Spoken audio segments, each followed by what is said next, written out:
Welcome to Cartechhome channel. Please like this video, click on the subscribe button, and hit the notification bell down below to stay updated every time we post our latest video. Now, let's watch the video. How to replace Nissan key battery. First, carefully open the key lid using a coin. Avoid touching the battery circuit board because it may do some harm to the system. Using the precession screwdriver, carefully remove the battery. Next is to install the new battery with the positive side facing down. Lastly, return the lid, close it securely.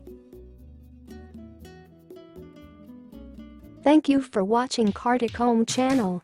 Please like and share this video. Don't forget to subscribe and get updated for more upcoming videos from this channel.